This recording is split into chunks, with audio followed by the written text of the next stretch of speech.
3DO。欢迎收看魔宝龙新一期视频。深渊号角的工厂图是元旦的时候正式发布的。作为一个新增的派系，它无论是强度还是趣味性都有保证。当时工厂图一出 ，UP 主就马不停蹄地干了一期介绍视频。现在过去2个多月，经过我一段时间的游玩，现在 UP 主觉得就有资格来评价一下工厂图了。肯定还有很多朋友，每次我发视频都说这个游戏去哪里下载呀？不知道的朋友直接去看我的 B 站签名。如果3个群都满的话，也会定期的清理不活跃的群成员，大家稍安勿躁。这期视频又是20多分钟，满满的干货，文案也写了很久，在这里卑微的向大家要2个硬币，不过分吧？工厂图在前期它的定位比较像一个小要塞，换句话说，工厂图你最不应该担心的就是它的开荒能力。就像咱们工厂图战役的主角半圣人特汉利埃塔同志，他基本上是把开荒神将这4个字印在脸上了。半圣人这个兵种，他在当中立兵的时候就基本没人能挑出毛病，售价和大丢丢一样，但是呢伤害比他高。就像这随随便便开局50多个半圣人，你拿出去开荒的话没有任何难度。至于开局的领导和幸运，没办法呀，你总不能开局给他安排个剑术吧。但是你又不得不承认，因为有这2个技能的存在，汉利埃塔成为了一个妥妥的前期英雄。原因很简单，大部分玩家是不允许自己的主将有这么2个万能废技能的。这也只局限于大图或者特大地图，你玩中小的话，你就无脑汉利埃塔首发就好了。开局技能偏不要紧，人家匹克杰姆开局偏了2，不也照样砍头吗？录视频咱们还是不要牵扯过多的主观看法。接下来这位是机械师特萨姆，他开局兵力不少，而且是进攻加战术。进攻加战术基本就是非远程特的战士英雄里面最强的配置了。他的定位和据点的狼奇特差不多，2个英雄的用法也是殊途同归。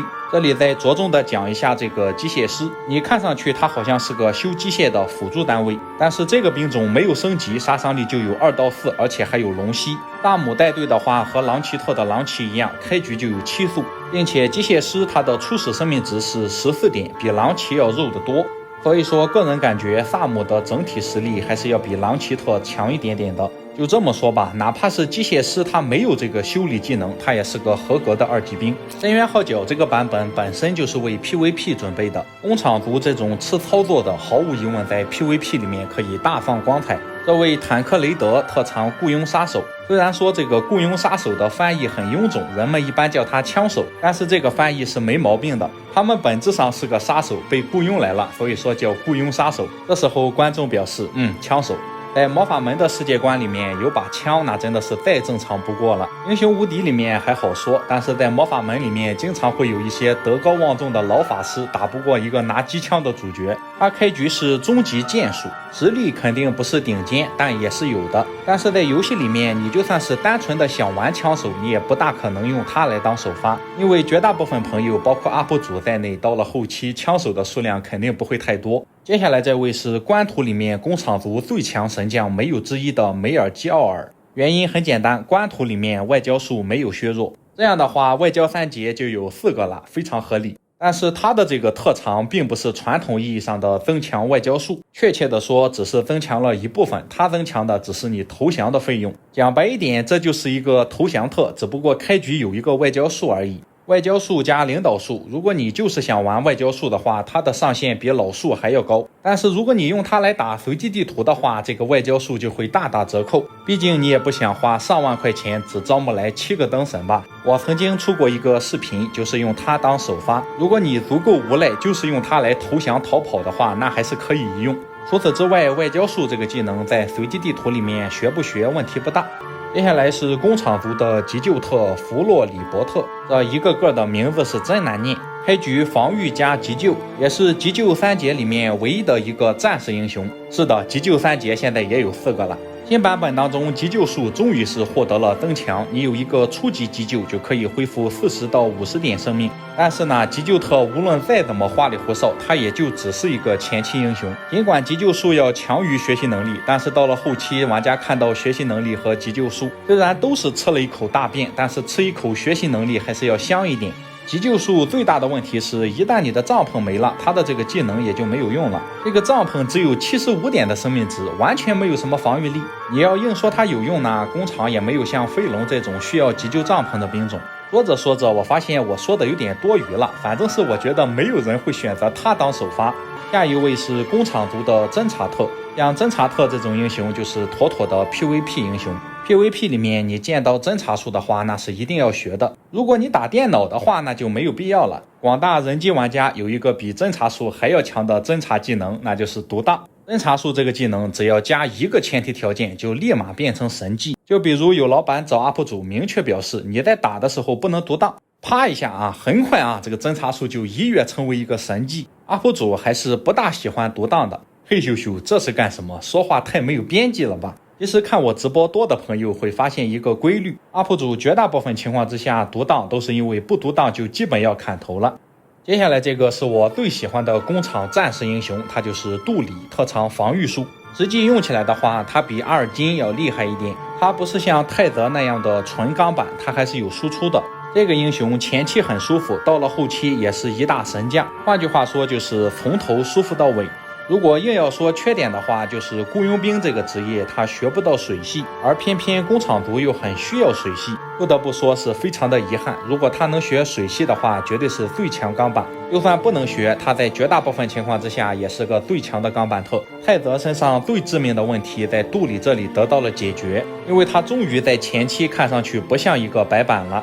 最后这位是弩车特莫顿，玩家用的时候可能感觉不到他有多么的变态，一旦莫顿成为了敌方的主力来攻城的时候，你就会发现他真的是太变态了。除了有个弹道术之外，他本身的3点攻击搭配上炮术输出也不错，并且他也不像克帅和葛小炮那样没有了2级兵血亏，只要他开局带着半身人，他也就算是能用。但是要说强的话，他也不如葛大炮和飞瑞，在众多的弩车豪杰里面排个中游还是问题不大。接着咱们来看一下法师职业，法师职业被叫做工匠。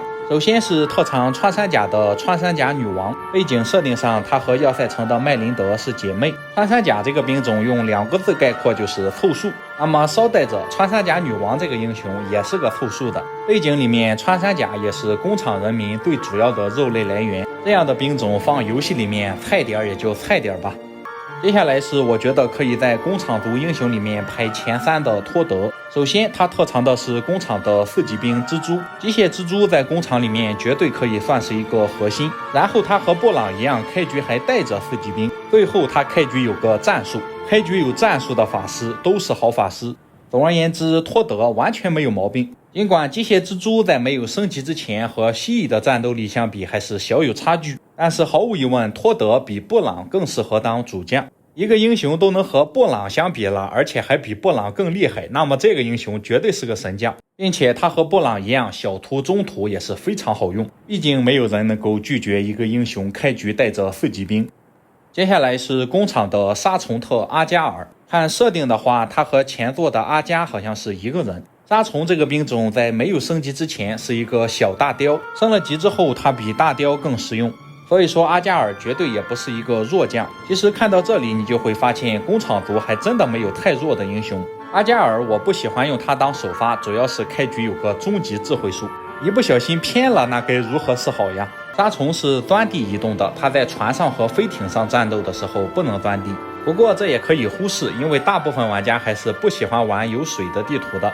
接下来是工厂版的埃尔尼伯特伦，一个金币特，如果他不当主将的话，开局智慧加学术是最好的配置。伯特伦之于工厂就如同埃尔尼之于塔楼，尽管工厂族和塔楼的定位可以说完全不同，但是两者都有一个共同点，非常缺钱。那么这样一个有学术而且是个金币特的英雄，绝对在工厂族里面大受欢迎。深渊号角的港口和工厂2个族的英雄设计得很好，好就好在不会动不动的拿个神秘特鹰眼特来凑数。设计师知道地狱弱吗？知道鹰眼术是个弯囊废吗？也知道。至于为什么没有加强，我觉得和必须要有一个巫妖王差不多的道理。接下来这个是一个上限非常高的英雄，他就是孤注一掷特拉斯蒙特。尽管大家在打电脑的时候可能8辈子不用一下这个技能，但是孤注一掷这个法术在 PVP 里面还是有出场率的。像孤注一掷和牺牲这种法术都是瞬间扭转乾坤的利器，而且孤注一掷配合一下魔暴龙非常有用。整体上这个英雄非常吃操作，但是 PVE 里面基本没用。要是这个魔法可以把伤害突破上限的话，它还是有用的，关键是它没有这个能力。至于牺牲打电脑的话，完全没必要，因为咱有转世重生。种种因素相互作用的结果就是你学一个火系能够质变的只有一个丧心病狂。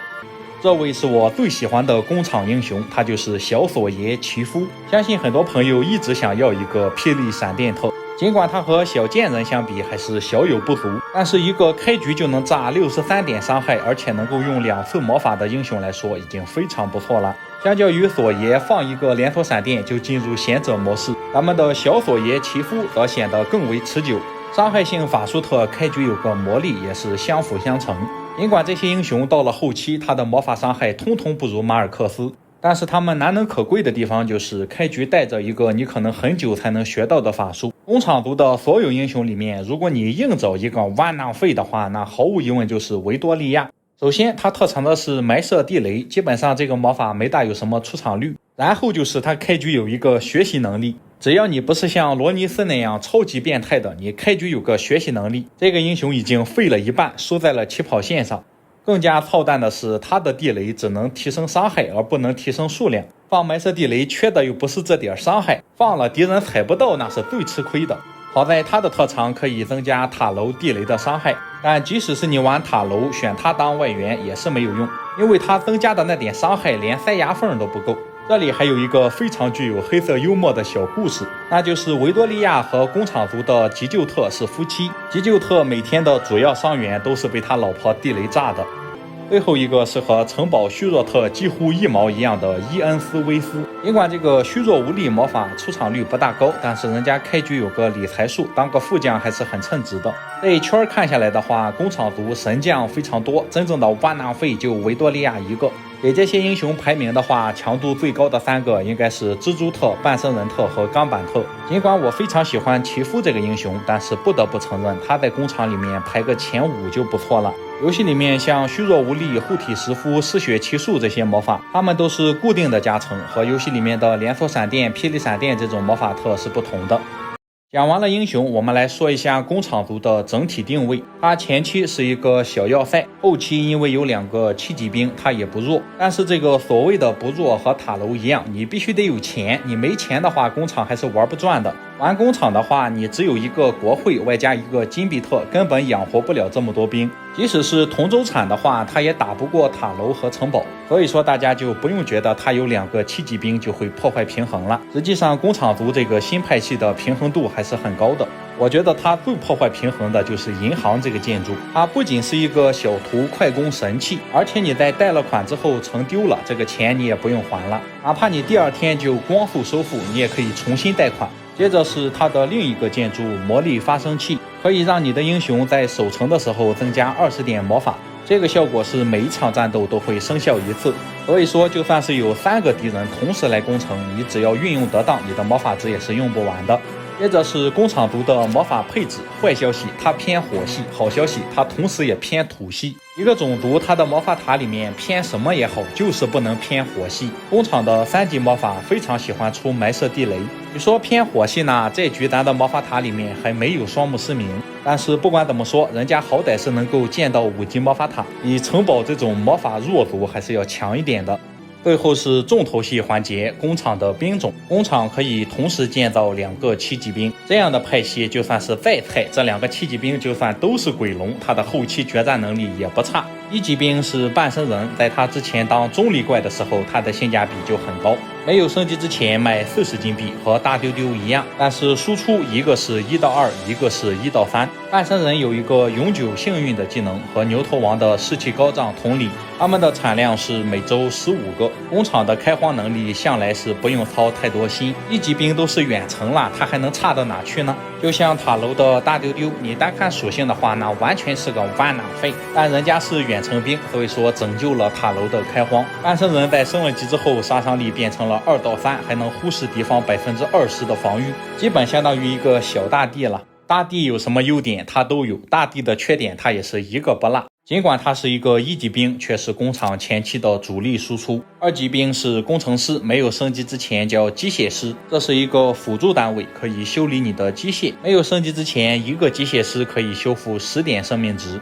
升了级之后，每一个可以修复20点的生命值。这个兵种，如果你抛开修理不谈，它也是一个合格的2级兵。这样的属性外加一个龙息攻击，可以说工厂的前2级兵几乎没有短板。但事实告诉我们，要想平衡，没有短板的派系是不存在的。工厂组有一个毫无特点的凑数单位，它就是穿山甲。这个兵种除了是个2格兵之外，好像没有任何特点。它杀伤力低，攻击力低，甚至还不肉，看上去10点防御，觉得真肉呀。为什么这么觉得呢？因为它攻击力低，显得它很肉了。但是人家铁人9点攻击，10点防御，生命值比穿山甲高出来了10点。200金币虽然不能说是贵，但也着实不便宜。升了级之后，属性也没有任何的起色，还是没有特技的白板。好在升了级之后，速度有6点，不拖1级兵的后腿了。它的定位有点像大号的强哥，死了根本不心疼。但是在背景里面，穿山甲是一个很伟大的兵种。他们除了得上战场之外，他们还是工厂人民的主要肉食来源。都是食材了，你就不能要求他战斗力有多高了。4级兵机械蜘蛛是工厂的第2个核心，虽然它的售价350金币有点小贵，但是人家是高贵的机械单位。它在开启了自爆技能之后，在死亡时会爆炸，一个蜘蛛伤害75点，然后每多一个增加5点。自爆技能就是让你拿来前期开荒的，到了后期基本没用。升了级之后，价格贵出来了100金币，是除了吸血鬼王之外最贵的4级兵。在增加了2点杀伤力的前提下，他们还多了一个不受反击。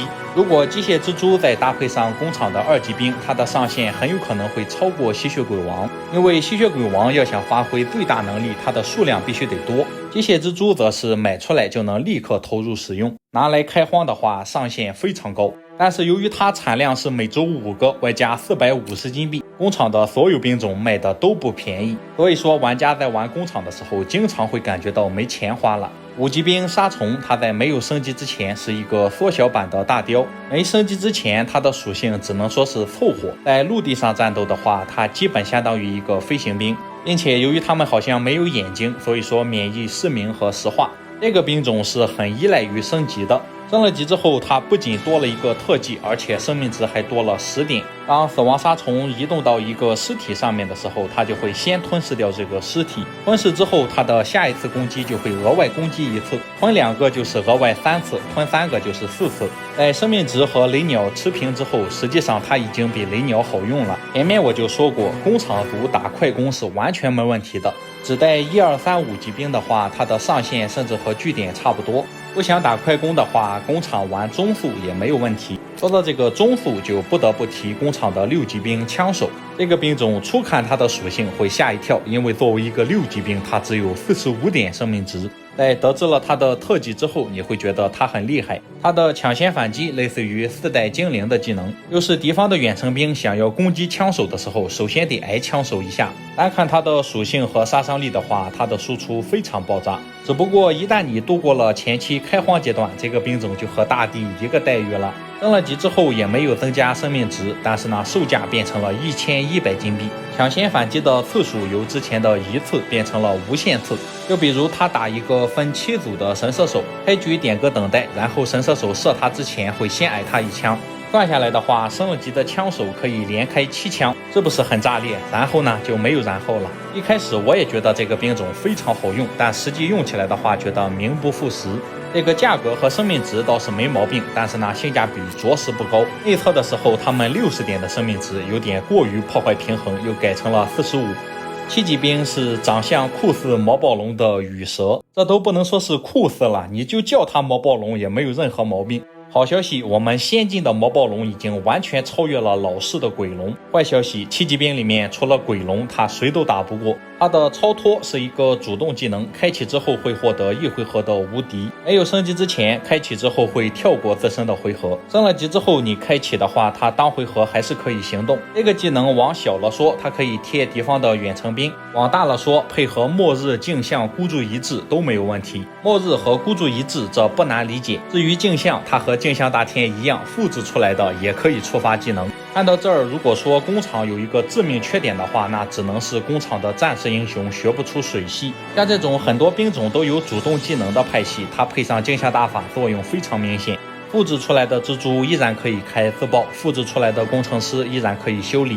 战士英雄学不出水系，我觉得也是设计师刻意而为之。看完了工厂的前7级兵，他们就没有一个特别肉的，一个没有肉盾的派系，就像地狱，它注定是不长久的。真正奠定工厂族后期决战能力的是他们的另一个7级兵无畏机甲。这个兵种是一个大号的9头怪，属性是不是非常的扎实？他们的炽热射线可以攻击到锥形区域内的所有目标，并且不会触发反击，甚至不会触发火盾。这个兵种在守城的时候，隔着城墙就能打到城外的敌人。之前我曾经做过一期工厂全兵种斗蛐蛐的视频，面对全盛时期的元素城，硬是凭借着大巨人超高的战斗力赢得比赛。这个兵种你想要有输出，它比较依赖于瞬间移动，但是前面说了，工厂的战士英雄不出水系，所以说玩工厂要想玩花活的话，你还是整个法师英雄吧。工厂的对强外援毫无疑问就是港口城的镜像特埃瓦西斯。综上所述，工厂是一个设计用心、操作灵活、上限很高的派系。同样的，它的上手难度很高，并且玩工厂的时候财政问题总是比较紧张。如果你是纯图一乐，为了放松，或者说只是想虐一虐人机的话，工厂绝对不是最好的选择。整体来看，工厂族的平衡性是不错的，它不像最早的元素城一样破坏平衡。他们每周周产的价格要高于城堡，甚至高于塔楼。论爽度的话，它是不如10几个泰坦巨人站桩输出，也不如大天使杀个7进7出来的痛快。但是不管怎么说，作为一个新增派系，工厂族已经做得足够完美了。那么本期视频到此结束，感谢大家收看，咱们下期再见，谢谢朋友们。